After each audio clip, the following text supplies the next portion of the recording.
بسم اللہ الرحمن الرحیم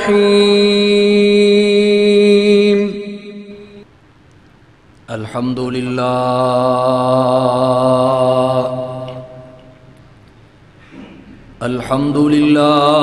نحمده ونستعینه ونستغفره ونؤمن به ونتوکل علیه ونعوذ بالله من شرور أنفسنا ومن سيئات أعمالنا من يهده الله فلا مضل له ومن يضلل فلا هادي له ونشهد أن لا إله إلا الله وحده لا شريك له ونشهد أن محمدًا عبده ورسوله اللهم صل على محمد وعلى آل محمد كما صليت على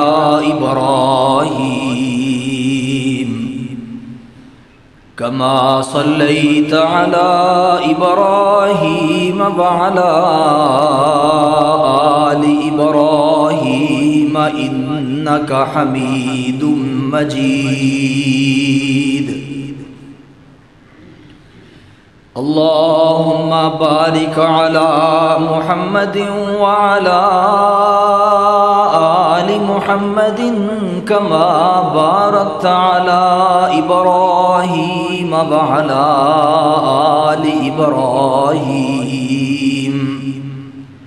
إنك حميد مجيد رب اشرح لي صدري ويسر لي أمري واحلل عقدة من لساني يفقهوا قولي اللهم انفعنا بما علمتنا وعلمنا ما ينفعنا وزدنا علما رب أوزعني أن أشكر نعمتك التي أنعمت علي وعلى والدي وأن أعمل صالحا ترضاه وأصلح لي في ذريتي إني تبت إليك وإني من المسلمين أما بعد فإن خير الحديث كتاب الله وخير الهدي هدي محمد صلى الله عليه وسلم وشر الأمور محدثاتها وكل محدثة بدعة وكل بدعة ضلالة وكل ضلالة في النار أعوذ بالله السميع العليم من الشيطان الرجيم بسم الله الرحمن الرحيم إن الذين آمنوا وعملوا الصالحات لهم جنات تجري من تحتها الأنهار ذلك الفوز الكبير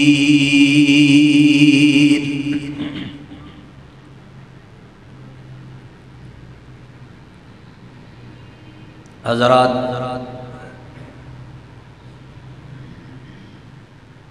گزشتہ مجلس میں ہم نے ان چند عوامل کے حوالے سے اور ان چند چیزوں کے حوالے سے اپنی گفتگو کا آغاز کیا تھا کہ جن کی وجہ سے اللہ رب العزت انسان کو جنت عطا کرتے ہیں۔ آج کی اس مختصر سی مجلس میں اسی بات کو آگے بڑھاتے ہوئے دیگر وہ کون سے عوامل ہیں، وہ کون سے ایسے کام ہیں کہ جن کو کرنے کی وجہ سے اللہ رب العزت انسان کو جنت عطا کرتے ہیں، اس حوالے سے اپنی چند معروضات کو آپ احباب کے سامنے رکھ کے اپنی بات کو سمیٹتا ہوں۔ دنیا کے اندر کوئی بھی ایسی چیز نہیں ہے جو انسان کو محنت کے بغیر، کوشش کے بغیر اور جستجو کے بغیر میسر آ جائے۔ کسی بھی چیز کو حاصل کرنے کے لیے انسان کو اس کے لیے محنت کرنی پڑتی ہے، کوشش کرنی پڑتی ہے، جستجو کرنی پڑتی ہے۔ اسی طرح ایک مسلمان اس وقت جنت کا حقدار بنتا ہے جب وہ جنت کے حصول کے لیے کوشش کرتا ہے، جدوجہد کرتا ہے۔ اور ایسا بالکل بھی نہیں ہے کہ انسان اپنے ہاتھ پہ ہاتھ دھر کے بیٹھا رہے، نمازیں بھی نہ پڑھے، عبادات بھی نہ کرے، اور یہ بات کرے کہ میں اللہ کے پاک پیغمبر کا امتی ہوں، کائنات کے امام کے لڑ لگ کے میں جنت کے اندر چلا جاؤں گا۔ ایسی بات اگر عمل نہیں ہے تو یاد رکھ لیں وہ انسان کبھی بھی جنت کا حقدار نہیں بن سکتا کہ جس نے عمل نہیں کیے، اللہ اور اس کے رسول کے فرامین کے اوپر عمل نہیں کیا اور ان کو تسلیم نہیں کیا، اور جو ان چیزوں کے اوپر عمل کر لیتا ہے اللہ حکم الحاکمین نے اس کے لیے جنت کو تیار کیا ہوا ہے۔ حدیث پاک کے اندر یہ بات موجود ہے۔ حضرت سیدنا ابو ہریرہ رضی اللہ تعالی حدیث کے راوی ہیں۔ اللہ کے پاک پیغمبر علیہ السلام کے پاس ایک اعرابی آیا، دیہاتی آدمی ہے، تہذیب تمدن کا کوئی زیادہ پتہ نہیں ہے، اور آ کے کہنے لگا اے اللہ کے پاک پیغمبر دلنی علی عمل اذا عملتہ دخلت الجنہ، اللہ کے پاک پیغمبر مجھے ایسے عمل بتلائیے کہ میں ان کو کر گزروں، اللہ مجھے جنت کے اندر داخل کر دے۔ اللہ کے پاک پیغمبر نے فرمایا اگر تو جنت کے اندر جانا چاہتا ہے پھر تعبد اللہ، اللہ کی عبادت تو کر لے، ولا تشرک بہ شیئا، اس کے ساتھ شرک نہیں کرنا، کسی کو اس کا شریک نہیں بنانا۔ اور پھر کیا کرنا ہے؟ کہا 5 وقت کی نماز اللہ نے فرض کیا، اس کی پابندی تو کر لے۔ اگر تجھے اللہ نے اتنا مال دیا ہے کہ تیرا مال زکوٰۃ کے نصاب کو پہنچتا ہے تو پھر اپنے مال کی زکوٰۃ کو ادا کرنا ہے، رمضان المبارک کے روزے رکھنے ہیں۔ کہا یہ کام تو کر لے، اللہ تجھے جنت کے اندر داخل کر دے گا۔ صحابی کہنے لگے ہم دیکھ رہے تھے کہ یہ بندہ اٹھا، اس نے اپنے کپڑوں کو جھاڑا اور کہنے لگا والذی نفس بیدہ، کہنے لگا مجھے اس ذات کی قسم ہے جس کے ہاتھ میں، جس کے قبضہ قدرت میں میری جان ہے، میں نہ اس کے اندر کسی چیز کا اضافہ کروں گا اور نہ کوئی کمی کروں گا۔ اللہ کے پاک پیغمبر نے جو مجھے بتلایا ہے صرف اسی کے اوپر عمل کروں گا۔ کائنات کے امام نے فرمایا اگر دنیا کے اندر زمین کے سینے پر اگر کسی نے جنتی کو دیکھنا ہے تو فَلْيَنْظُرْ إِلَىٰ هَٰذَا، اس شخص کو دیکھ لے۔ معلوم یہ ہوا کہ توحید کا اقرار کرنے والا، شرک کا رد کرنے والا، 5 وقت کی نماز کو پابندی کے ساتھ پڑھنے والا اور زکوٰۃ کو ادا کرنے والا، رمضان کے روزوں کی پابندی کرنے والا، یہ بھی جنتی ہے۔ آگے بڑھ، جنت میں جانے والا ایک اور کام، حضرت ابو برزہ اسلمی رضی اللہ تعالی عنہ اللہ کے پاک پیغمبر کے ساتھ ہیں۔ کائنات کے امام نے فرمایا ساتھی مانگ کیا مانگتا ہے، تیری خواہش کو پورا کیا جائے گا، جو تیرے دل کی تمنا آج مانگ لے۔ اب اس کی طرف دیکھیں، اس کی تڑپ اور اس کی تمنا دیکھیں۔ کہنے لگا اللہ کے پاک پیغمبر مجھے اور تو کچھ نہیں چاہیے، میری خواہش یہ ہے کہ جنت کے اندر محمد کا ساتھی بن جاؤں، میں جنت کے اندر آپ کا ساتھ چاہتا ہوں علیہ السلام۔ اللہ کے پاک پیغمبر نے فرمایا کوئی اور چیز بھی مانگ لے، کوئی اور چیز بھی مانگ۔ تو کہنے لگا اللہ کے پاک پیغمبر مجھے صرف اسی چیز کی تمنا ہے، اور غربت کے ستائے ہوئے، بھوک کے پریشان کیے ہوئے، لیکن دنیا کا مال نہیں مانگا، دنیا کی دولت نہیں بلکہ دنیا جہان کی دولت مانگی ہے۔ اللہ کے پاک پیغمبر مجھے اور کچھ نہیں چاہیے، صرف جنت کے اندر آپ کا ساتھ چاہیے۔ آپ نے فرمایا پھر کثرت کے ساتھ سجدے تو کیا کر، جنت کے اندر اللہ حکم الحاکمین محمد کا ساتھ عطا کر دے گا صلی اللہ علیہ وسلم۔ معلوم یہ ہوا کہ جو بندہ کثرت کے ساتھ سجدے کرتا ہے، اللہ حکم الحاکمین کی بارگاہ میں اپنی جبین کو جھکاتا ہے، نوافل کو پڑھتا ہے، فرائض کی پابندی کرتا ہے، کل قیامت کے دن یہ بندہ جنت کے اندر جائے گا، اور نہ صرف جنت کے اندر جائے گا بلکہ جنت کے اندر کائنات کے امام کا ساتھ نصیب ہوگا۔ آگے بڑھیں، جنت میں جانے والا اگلا کام، حضرت ابو ہریرہ رضی اللہ تعالی حدیث کے راوی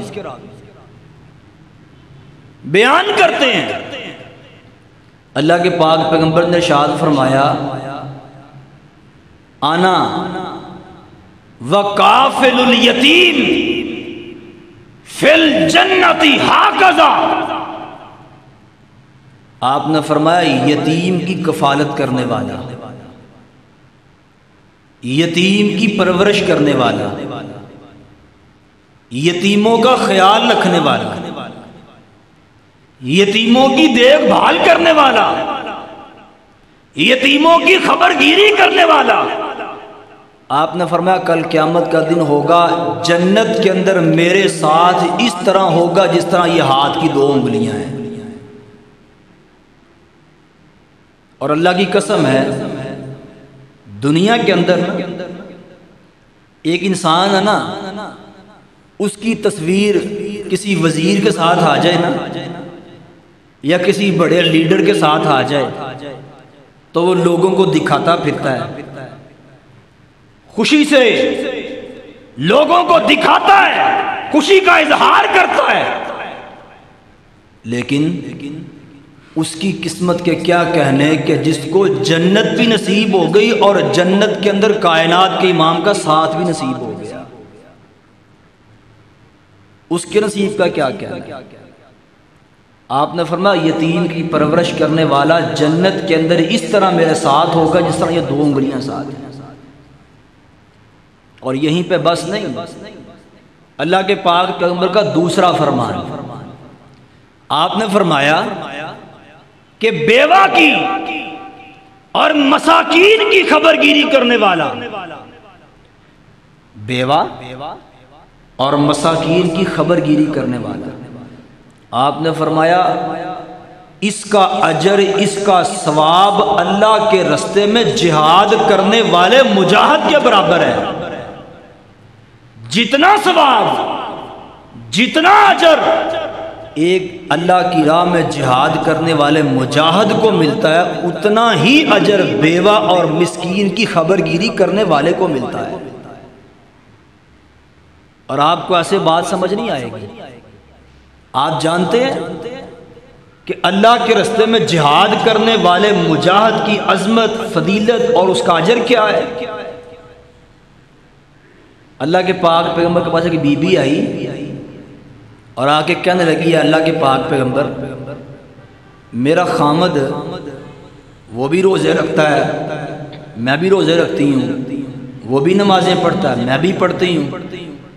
اللہ کے پاک پیغمبر میری کوشش ہی ہوتی ہے کہ میرا خامد نیکیوں کے اندر مجھ سے کہیں آگے نہ بڑھ جائے، میری کوشش یہ ہوتی ہے کہ جتنی نیکیاں، جو نیکی، جو اچھا کام وہ کرتا ہے میں بھی وہی کام کروں، ہم نیکیوں کے اندر برابر رہیں۔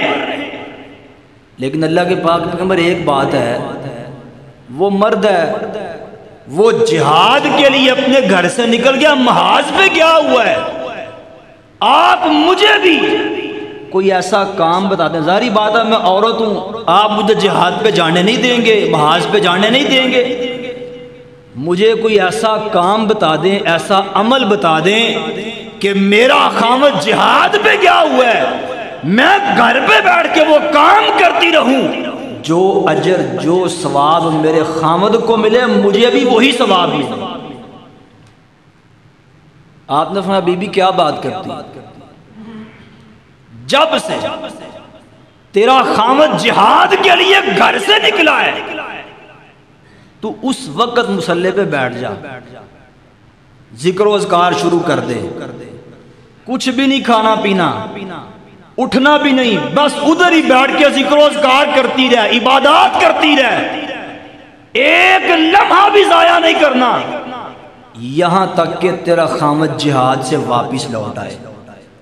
اب وہ ایک دن جہاد پہ رہے، ایک ہفتہ جہاد پہ رہے، ایک مہینہ محاذ پہ رہے، ایک سال محاذ پہ رہے، آپ نے فرمایا جتنی دیر تک وہ واپس نہیں لوٹتا تو مصلی پہ بیٹھ کے اللہ کی عبادت کرتی رہے، صبح بھی عبادت کرے، شام بھی عبادت کرے، ہر وقت ہر لمحہ تو عبادات کرتی رہے، لیکن یاد رکھ لے تیرے خامد کی وہ گھڑی، تیرے خامد کا وہ لمحہ جو اس نے اللہ کے رستے میں جہاد کرتے ہوئے گزارا ہے، تیری یہ ساری کی ساری عبادت اس ایک لمحے کا بھی مقابلہ نہیں کر سکتی ہے۔ یہ کوئی چھوٹا عمل نہیں، اور یہی وہ عمل ہے، یہی وہ اجر ہے کہ آپ نے فرمایا بیوہ اور مسکین کی خبر گیری کرنے والا، اس کا اجر، اس کا ثواب بھی اللہ کے رستے میں جہاد کرنے والے مجاہد کے اجر اور ثواب کے برابر ہے۔ اور آگے بڑھیں، اللہ کے پاک پیغمبر کا ایک اور فرمان، آپ نے فرمایا کہ وہ آدمی جو اپنے یتیم بچے کی کفالت کرتا ہے اور جو اس کا اپنا نہیں ہے، غیر ہے یتیم بچہ، اس کی بھی کفالت کرتا ہے۔ کیا مطلب؟ اپنا یتیم بچہ کوئی بھتیجا ہے، بھانجا ہے یا کوئی اپنا عزیز رشتہ دار ہے، آپ نے فرمایا اس کی کفالت کرتا ہے یا کسی اور یتیم بچے کی کفالت کرتا ہے، یہاں تک کہ وہ یتیم بچہ بڑا ہو گیا، اپنے پاؤں پہ کھڑا ہونے کے قابل ہو گیا، مراد یہ کہ اپنے معاملات کو سنبھالنے کے قابل ہو گیا، اور اللہ کے پاک پیغمبر نے فرمایا یہ اتنی دیر تک اس کی کفالت کرتا رہتا ہے، واجبت لہ الجنہ، اللہ نے اس بندے کے اوپر جنت کو واجب کر دیا ہے۔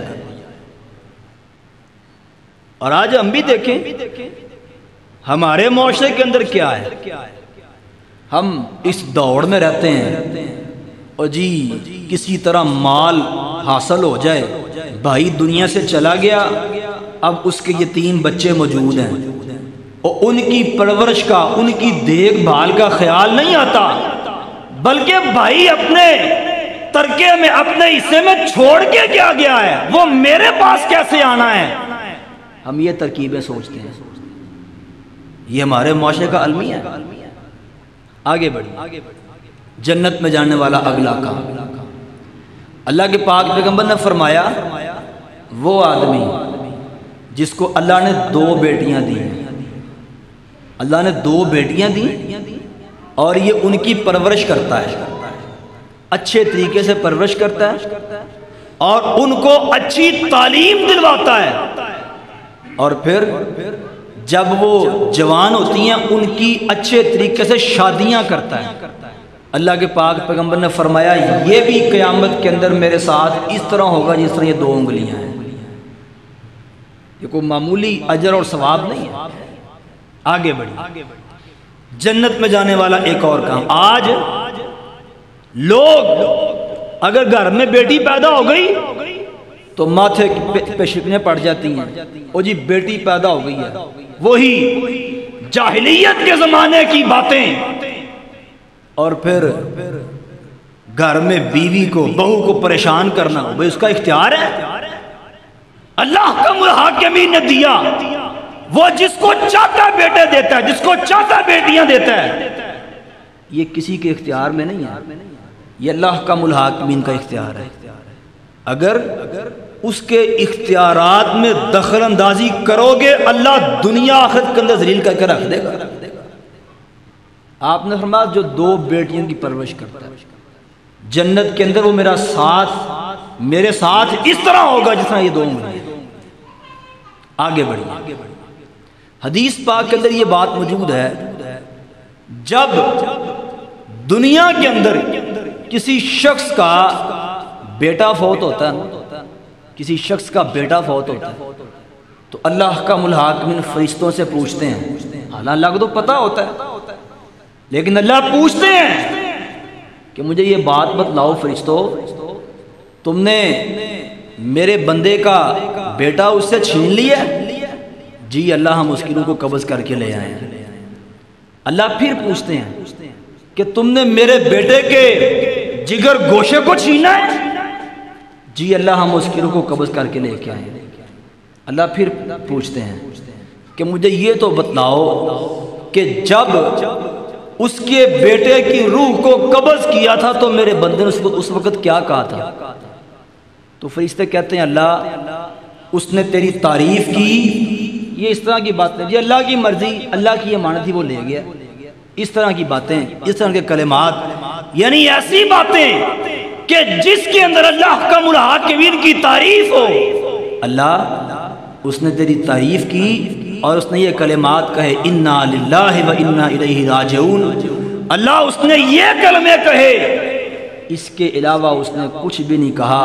اللہ کا الحاکمین فرشتوں کو یہ بات کہتے ہیں اگر میرے بندے کا یہ رویہ تھا، اگر میرے بندے نے یہ کلمات کہے تو پھر میرے اس بندے کے لیے جنت کے اندر ایک گھر تعمیر کر دو اور اس کا نام بیت الحمد رکھ دیا جائے۔ مصیبتیں آتی ہیں، پریشانیاں آتی ہیں، اور لیکن اگر مصیبتوں کے اوپر، پریشانیوں کے اوپر اب اولاد کا دنیا سے چلے جانا یہ کسی بڑی مصیبت سے کم نہیں ہے، لیکن مصیبت کے اوپر پریشانی کے اوپر جو بندہ صبر کرتا ہے، اللہ کا ملحاقبین کی تعریف کرتا ہے، اللہ رب العزت نے اس کے لیے جنت کو تیار کیا۔ آگے بڑھیے، جنت میں جانے والا اگلا کام۔ حضرت عثمان ابن عفان رضی اللہ تعالی حدیث کے راوی ہیں، فرماتے ہیں کہ اللہ کے پاک پیغمبر نے فرمایا من بنا للہ مسجدا بن اللہ لہ بیتا فی الجنہ، کہا جس بندے نے، جس شخص نے اللہ کی رضا کے لیے اللہ کے گھر کو تعمیر کیا، مسجد بنائی، اللہ اس بندے کے لیے جنت کے اندر گھر تعمیر کرے۔ اور اللہ کے پاک پیغمبر کا ایک اور فرمانا، آپ نے فرمایا کہ جس شخص نے اللہ کا گھر بنایا، اور حدیث کے الفاظ ہیں، آپ نے فرمایا خواہ اس نے ایک گھونسلے کے برابر یا اس سے بھی چھوٹا، ایک گھونسلے کے برابر یا اس سے بھی تھوڑی جگہ پہ اللہ کا گھر بنایا، اللہ اس کے لیے بھی جنت کے اندر گھر کو تعمیر کرے۔ اب مجھے یہ بات سمجھ آئی کہ ظاہری بات ہے گھونسلے کے برابر تو کوئی مسجد بن نہیں سکتی، گھونسلے کے برابر تو اللہ کا کوئی گھر بن نہیں سکتا۔ مجھے یہ بات سمجھ آئی کہ اللہ کا گھر بن رہا ہے، اور اگر کسی نے اللہ کے اس گھر میں ایک اینٹ بھی لگوائی، اللہ اس بندے کے لیے بھی جنت کے اندر گھر کو تعمیر کر دے گا۔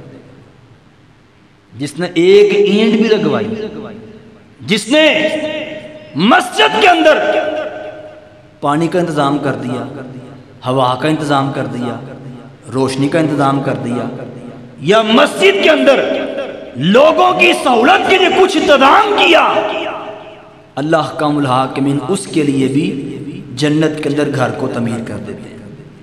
آگے بڑھی، آخری بات کر کے اپنی بات کو ختم کرتا ہوں۔ جنت کے اندر وہ شخص جو سب سے آخر کے اندر جو جنت میں جائے گا، سب سے آخری شخص جنت میں جانے والا کون ہے، اس کا عالم کیا ہے؟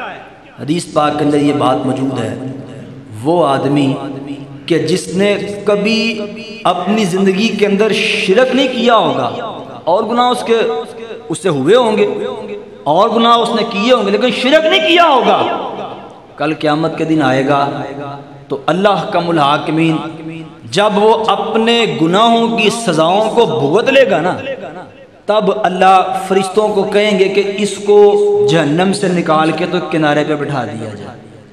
اب اس کو کنارے پہ بٹھا دیا جائے گا تو اس کا جو جسم ہے وہ جل کے راکھ ہو چکا ہو، اللہ اس کے اوپر آب حیات کو ڈالیں گے۔ حدیث پاک کے اندر الفاظ موجود ہیں، جب آب حیات کو ڈالا جائے گا اس کا جسم ایسے تر و تازہ ہو جائے گا جیسے اس کو کبھی کسی آگ نے چھوا ہی نہیں۔ اب وہ کنارے پہ بیٹھا ہے، اب دائیں بائیں دیکھ رہا ہے تو کہے گا اللہ مجھے تو نے میرے اوپر کرم کیا، میرے اوپر فضل کیا۔ اور حدیث پاک کے اندر یہ الفاظ موجود ہیں، وہ بندہ یہ بات کہے گا حالانکہ جہنم کے کنارے پہ بیٹھا ہوا ہے، باہر نہیں۔ وہ بندہ یہ بات کہے گا کہ جو کرم، جو انعام، جو شفقت اللہ کا الحاکمین نے میرے اوپر کیا کسی اور کے اوپر کی نہیں ہے۔ اب کنارے پہ بیٹھا ہے تو کہے گا اللہ مجھے جہنم سے اٹھا کے کنارے کے اندر، یہ کنارے کے اوپر بٹھا دیا ہے، اللہ جہنم کی تپش، اس کا دھواں مجھے پریشان کر رہا ہے، اگر کنارے سے اٹھا کے مجھے تھوڑا دور کر دے ربا، تیرا کیا جاتا ہے؟ اللہ کہیں گے ٹھیک ہے بھائی، میں اگر تجھے وہاں پہ بٹھا دوں تو دوبارہ سوال تو نہیں کرو گے، دوبارہ تو نہیں کہو گے؟ اللہ ایک بار بٹھا دے دوبارہ سوال نہیں کرو۔ اللہ کہیں گے ٹھیک ہے جا کے بیٹھ۔ اب یہ وہاں سے اٹھے گا اور تھوڑا جا کے آگے بیٹھ جائے گا، اب وہاں پہ جا کے بیٹھا، پھر دائیں بائیں دیکھنا شروع ہو گیا، دور اس کو ایک درخت نظر آئے گا جس کی چھاؤں ٹھنڈی ہوگی، جس کا سایہ ٹھنڈا ہوگا۔ اب پھر دل مچلے گا، پھر یہ بات کہے گا اللہ مجھے جہنم سے نکال کے کنارے پہ بٹھایا، کنارے سے اٹھا کے یہاں پہ بٹھا دیا، اللہ اگر مجھے وہ اس درخت کے نیچے بٹھا دے ربا تیرا کیا جاتا ہے؟ تو اللہ کہیں گے تو نے تو کہا تھا سوال نہیں کروں گا، پھر کر لیا۔ کہے گا اللہ بس آخری بار کرو پھر نہیں کروں گا، تیری مہربانی وہاں پہ بٹھا دے۔ اللہ کہیں گے ٹھیک ہے جا کے بیٹھ جا۔ اب یہ وہاں پہ جا کے بیٹھ جائے گا۔ اب ابھی بیٹھے کوئی زیادہ دیر نہیں گزرے گی، اب پھر دائیں بائیں دیکھ رہا ہے، دور اس کو ایک درخت اور نظر آئے گا جس کا سایہ اس سے بھی زیادہ ٹھنڈا اور گنا ہوگا، اور اس کا سایہ اس سے بھی زیادہ اچھا ہوگا۔ تو پھر یہ بات کرے گا اللہ تیرا کیا جاتا ہے اگر تو مجھے یہاں سے اٹھا کے اس درخت کے نیچے بٹھا دے۔ انسان ہے نا، انسان ایک بات پہ ٹکتا نہیں ہے۔ اگر گرمی ہے اللہ بڑی گرمی ہو گئی ہے بارش بھیج، بارشیں ہوتی ہیں وہ جی بڑی بارش، اب تو سردی لگتی ہے اللہ دھوپ نکال۔ انسان ہے نا، ایک بات پہ ٹکتا نہیں ہے، ایک بات کے اوپر قائم نہیں رہ سکتا۔ کہے گا اللہ آخری بار سوال کرو پھر نہیں کروں گا۔ اللہ کہیں گے پکی بات ہے، جی اللہ پکی بات ہے۔ اللہ کہیں گے ٹھیک ہے جا کے بیٹھ جائے۔ اب وہاں پہ جا کے بیٹھ جائے گا، اب پھر دائیں بائیں دیکھ رہا ہے، نظر ٹک نہیں رہی، دیکھے گا دور اس کو جنت کا دروازہ دکھے گا۔ اب دل میں خیالات آ رہے ہیں کہ جنت سامنے نظر آ رہی ہے، میں جہنم سے نکل کے یہاں پہ آ گیا ہوں، وہ سامنے جنت نظر آ رہی ہے۔ اب پھر سوال کرے گا اللہ میں یہ نہیں کہتا کہ مجھے جنت کے اندر بھیج دے، ربا دروازے پہ بٹھا دے۔ اللہ تیرا کیا جاتا ہے؟ اللہ کہیں گے پھر سوال کر لیا، تو کہتا تھا سوال ہی نہیں کروں گا۔ کہے گا اللہ آخری بار سوال کرو پھر نہیں کروں گا۔ اور میں یہ بات کہتا ہوں وہ بندہ خود نہیں جا رہا تھا، اللہ اس کو بھیج رہا تھا، وہ خود سوال نہیں کر رہا تھا، اللہ کروا رہا تھا۔ اللہ تو اپنے بندے سے اتنا مہربان، وہ تو بہانے ڈھونڈتا کہ میرا بندہ کب میرے پاس آئے اور میں اس کو جنت کے اندر داخل کر دوں۔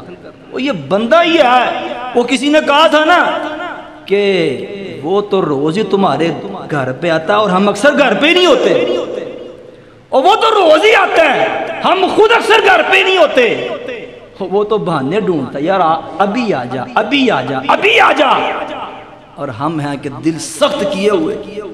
اللہ کہیں گے ٹھیک ہے جا کے بیٹھ جا۔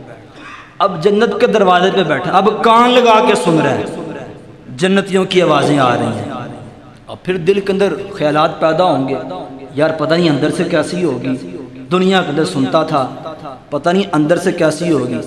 پھر سوال کرے گا اللہ تو نے کرم کیا، مہربانی کی، مجھے جہنم سے نکال کے دروازے پہ بٹھا دیا جنت کے، ربا اگر مجھے تھوڑا سا اندر کر دے تیرا کیا جاتا ہے؟ لگیں گے پھر سوال کر لیا، کہے گا اللہ آخری بار کر رہا ہوں آئندہ نہیں کروں گا۔ اللہ کہے گا ٹھیک ہے جا کے بیٹھ جا۔ اب جنت کے اندر داخل ہو گیا، اب پھر ذہن کے اندر خیال آئے گا کہ میں وہ شخص ہوں جو سب سے آخر میں جنت کے اندر آیا ہوں، جگہ ساری فل ہو چکی ہے، جنت کے اندر تو جگہ باقی بچی نہیں ہوگی، اب مجھے یہاں پہ کیا ملے گا؟ تو کہے گا اللہ مجھے یہاں پہ کیا ملنا ہے؟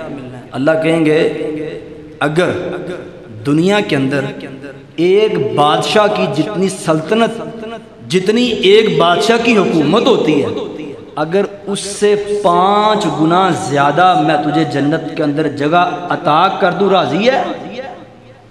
تو حدیث پاک کے اندر یہ الفاظ موجود ہیں، وہ بندہ کہے گا اللہ تو احکم الحاکمین ہو کے مجھ سے مذاق کرتا ہے؟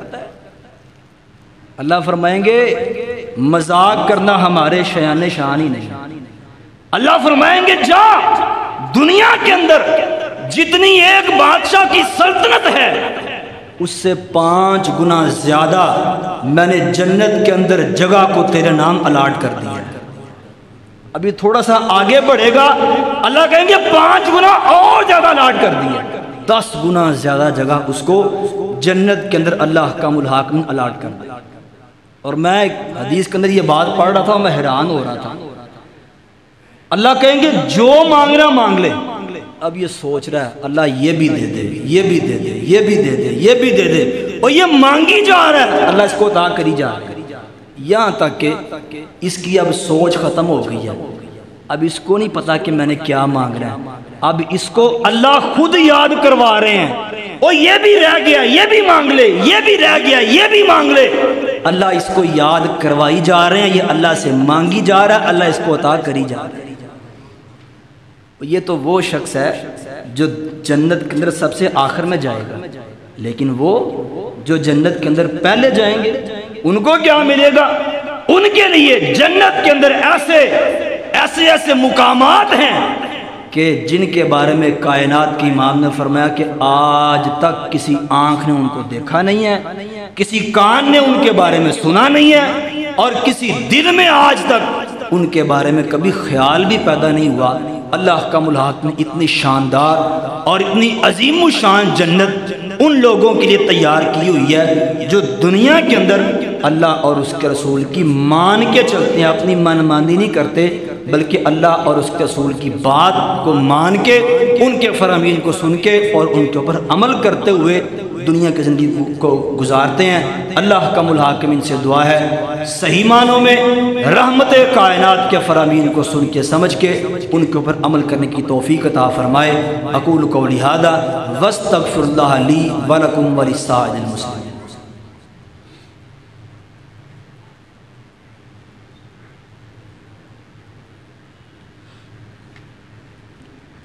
الحمد للہ الذی لم يتخذ ولدا ولم يكن له شريك في الملك ولم يكن له ولي من الذل وكبره تكبيرا۔ اللهم صل على محمد وعلى آل محمد كما صليت على إبراهيم وعلى آل إبراهيم إنك حميد مجيد۔ اللهم بارك على محمد وعلى آل محمد كما باركت على إبراهيم وعلى آل إبراهيم إنك حميد مجيد۔ أما بعد فإن خير الحديث كتاب الله وخير الهدي هدي محمد صلى الله عليه وسلم وشر الأمور محدثاتها وكل محدثة بدعة وكل بدعة ضلالة وكل ضلالة في النار۔ أعوذ بالله السميع العليم من الشيطان الرجيم، بسم الله الرحمن الرحيم۔ إن الذين آمنوا وعملوا الصالحات لهم جنات تجري من تحتها الأنهار، ذلك الفوز الكبير۔ ربنا آتنا في الدنيا حسنة وفي الآخرة حسنة وقنا عذاب النار، وقنا عذاب القبر، وقنا عذاب الحشر، وقنا عذاب الميزان۔ ربنا ظلمنا أنفسنا وإن لم تغفر لنا وترحمنا لنكونن من الخاسرين۔ اللهم اشف مرضنا ومرض المسلمين، اللهم اشف مرضنا ومرض المسلمين، يا شافي المرضى اشف مرضنا ومرض المسلمين، يا قاضي الحاجات فقض حاجاتنا وحاجات المسلمين، أذهب البأس رب الناس واشف أنت شافي، لا شفاء إلا شفاؤك شفاء لا يغادر سقما۔ اللهم إنا نعوذ بك من زوال نعمتك وتحول عافيتك وفجاءة نقمتك وجميع سخطك وغضبك يا أرحم الراحمين۔ اللهم إنا نعوذ بك من جهد البلاء ودرك الشقاء وسوء القضاء وشماتة الأعداء۔ اللهم إنا نسألك علما نافعا وعملا متقبلا ورزقا طيبا واسعا ولسانا ذاكرا شاكرا وقلبا خاشعا ونفس مطمئنة۔ اللهم طهر قلوبنا من النفاق وأعمالنا من الرياء وألسنتنا من الكذب وأعيننا من الخيانة، فإنك تعلم خائنة الأعين وما تخفي الصدور۔ تقبل منا دعاءنا إنك أنت السميع العليم، وتب علينا إنك أنت التواب الرحيم۔ سبحان ربك رب العزة عما يصفون وسلام على المرسلين والحمد لله رب العالمين۔